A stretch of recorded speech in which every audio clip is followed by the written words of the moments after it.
Hello friends, good morning. তো কেমন আছো কমেন্ট করে জানিও অবশ্যই। তো দেখো তোমাদের সামনে নতুন একটা ব্লগ নিয়ে চলে আসলাম। তো দেখো আমি রান্নাঘরে চলে আসলাম, ঘুম থেকে উঠে আশেপাশে কাজ করে চলে আসলাম। তো দেখো কড়াতে তেল দিয়ে দিয়েছি, তো আমি পেঁয়াজ কেটে নিয়েছি আর একটু লঙ্কা দিয়েছি, কারণ কালকে রাত্রে অনেকগুলো ভাত ছিল জানো তো, কারণ ভাতগুলো ফেলে দিলেও কেমন একটা লাগে, মানে অনেকগুলোই ছিল।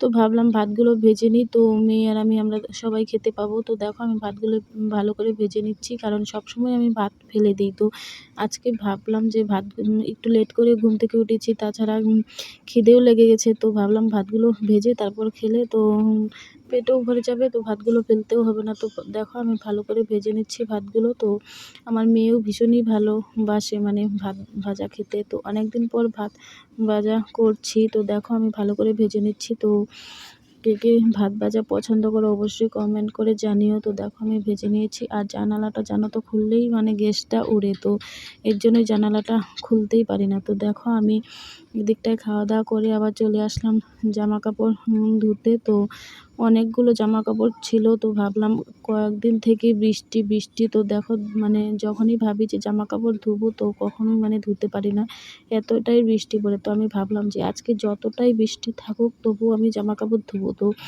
দেখো ওদিকটায় ওগুলো খেয়ে দিয়ে তারপর আমি চলে আসলাম জামা কাপড় কাচতে। তো আমি কারণ জামা কাপড়গুলো ধুয়ে নিচ্ছি, আর আমার মেয়ে আজকে একটু হেল্প করছে, ওকে বলেছিলাম যে একটু ক্যামেরাটা অন করে দিতে। তো দেখো ওই ক্যামেরাটা অন করেছিল। তো এদিকটায় দেখো আমি জামা কাপড় ধুয়ে তারপর চলে আসলাম ঘরে, তারপর আমি রান্না বসাবো। তো ঘরের কাজগুলো করে নিচ্ছি আগে, কারণ দেখবি যখনই মানে ঘর অগোছালো থাকবে তখনই না একটা লোক চলে আসবে। তার জন্য আমি ভাবলাম ঘর গুছিয়ে নিই, তারপর আমি রান্না করব। তো কতদিন থেকে তো এখানে বৃষ্টি হচ্ছে, কোনো কিছুই কাজ করতে পারছি না। তো আর মেয়ে জানো তো ঘরে এতটাই নোংরা করে, তো আমি মানে গুছিয়েই তাল পাই না। তো দেখো আমার ড্রেসিং টেবিলের আয়নাটা কি অবস্থা করেছে। তো দেখো এখানে মানে আর্ট করে রেখেছে কাজল দিয়ে, তো যেখানে দেখবে সেখানেই আর্ট করে রাখবে, এরকম দুষ্টু। তো দেখো আমি এটা একটু তেল দিয়ে মানে ঘষে নিচ্ছি, কারণ একদমই উঠছিল না, একদম খুবই শক্ত হয়ে লেগেছে। তো খুবই দুষ্টুমি করে, যখনই আমি মানে এত ছোট থাকতে মানে কোনো কিছু করেনি, এখন বড় হয়েছে এখন মানে নোংরা করে এরকম অবস্থা করে জানো তো। তো দেখো আমি ঘর গুছিয়ে নিয়েছি, তো তোমাদেরকে পুরোটা দেখাতে পারিনি, তো কেমন গুছিয়েছি দেখো। তো আমার গোছানোটা তোমাদের পছন্দ হয় কি না কমেন্ট করে জানিও। তো আমার মানে ঘর গোছানো না থাকলে তো আমার খুবই খারাপ লাগে। তো দেখো আমি ঘর গুছিয়ে এখন চলে যাব স্নান করতে। তো দেখো স্নান করে চলে আসছি।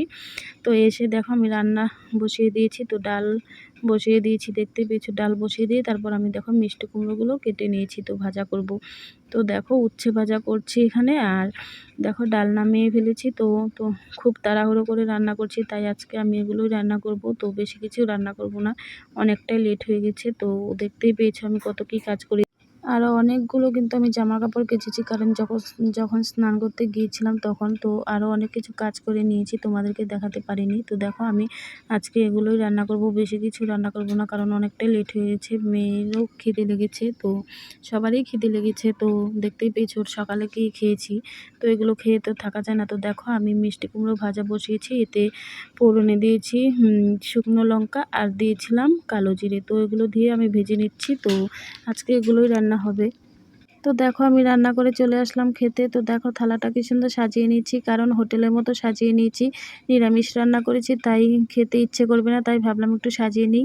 তো হোটেলে তেমন কিছু স্বাদ হয় না, কিন্তু সাজানো দেখে মানে মনটা ভরে যায়, তো ভাবলাম আমি একটু সাজিয়ে নিই। তো দেখো লেবু, কাঁচা লঙ্কা, শসা এগুলো দিয়ে পেঁয়াজ দিয়ে তারপর আমি সাজিয়ে নিয়েছি। তো আগে মেয়েকে খাইয়ে দিব, তারপর আমি খাবো। তো দেখা হবে তোমাদের সাথে পরের ভিডিওতে। টাটা, বাই বাই, সবাই ভালো থেকো।